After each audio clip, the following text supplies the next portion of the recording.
Sebenarnya sebelum ini saya tidak mengenali Datuk Sophie in person. Cuma saya mendengar khabar rakan daripada UNIMAP dan juga KPT bahawa beliau adalah seorang industrialis dan juga CEO yang termaju di Pulau Pinang dan negara, dan banyak membantu universiti terutamanya UNIMAP dan juga KPT di dalam hubungan dengan syarikat-syarikat ternama di dunia, terutamanya daripada korporat Amerika. Itulah yang saya nampak bahawa apabila saya dapat tahu bahawa yang bahagia Datuk Dr. Sophie menjadi pengurusi lembaga pengarah universiti, dan saya amat gembiralah dapat berjumpa for the first time dengan Datuk Sophie. Pengalaman Datuk dengan Datuk Sophie, sama ada pengalaman manis ataupun pengalaman yang tidak boleh dilupakan bersama Datuk Sophie? Sebenarnya ialah banyak yang manis, tapi kebanyakannya yang manis, tidak ada yang pahit. Sebab saya nampak Datuk Sophie ini adalah seorang yang mempunyai jiwa yang sangat baik, dan dia mempunyai karakter yang tinggi, dan saya nampak ada di dalamnya itu Islamic values. Tetapi dalam masa yang sama, beliau juga adalah seorang ahli korporat yang bekerja sekian lama, dekat 30 tahun dengan syarikat-syarikat ternama di dunia. Dan oleh yang demikian, saya nampak bukan mudah untuk menjadi seorang ahli korporat dengan syarikat Amerika yang dapat membawa nilai Islam di dalam organisasi dan sekurang-kurangnya good governance dalam syarikat, yang mana beliau sekarang ini adalah CEO, iaitu Lumilac Sdn Bhd. Dan ini saya nampak satu perkara yang bukan mudah untuk corporate leaders di Malaysia ini, dan inilah satu yang saya nampak special karakter yang ada pada yang bahagia Datuk Sophie. Walaupun diorang itu adalah graduated as mechanical engineer, lead what we call electrical or electronic companies, dan dia juga adalah seorang established ataupun accredited accountant.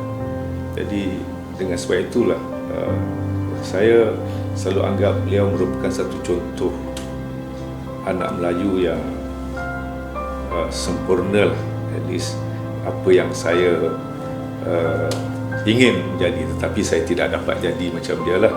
Saya hanya seorang ahli akademik.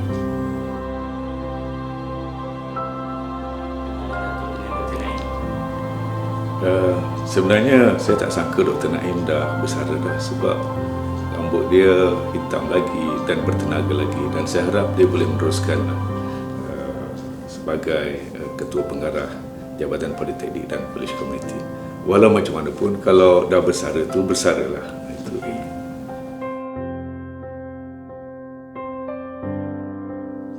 Jadi apa pengalaman-pengalaman manis Datuk dengan Dr. Naim?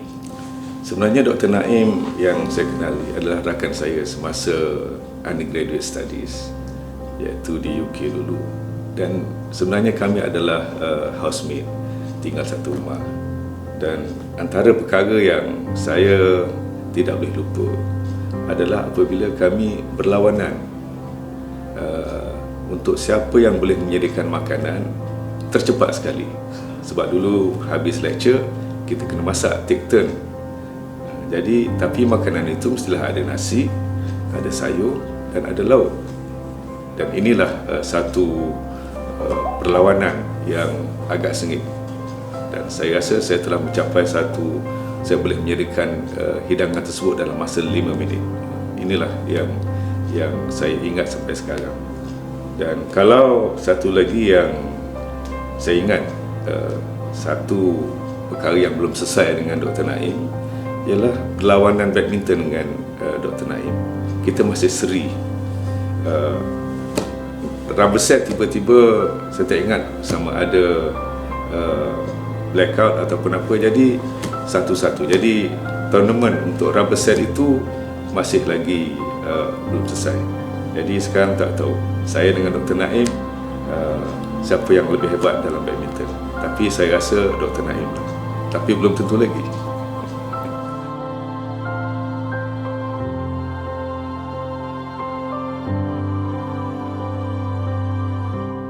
Bagi pihak UTHM, saya sedih dengan kehilangan dua figura, iaitu yang bahagia Datuk Dr. Muhammad Sofi bin Usman dan juga yang berbahagia Dr. Muhammad Naim bin Yaakob, kerana mereka telah banyak menyumbang kepada UTHM.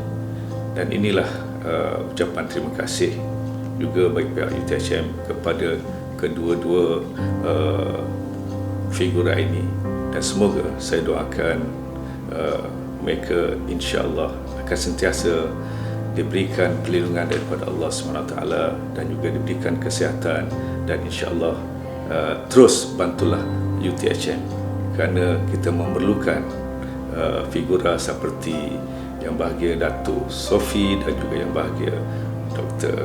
Naim untuk meneruskan UTHM to produce professional. Semoga kita berjumpa lagi. We miss you. Assalamualaikum.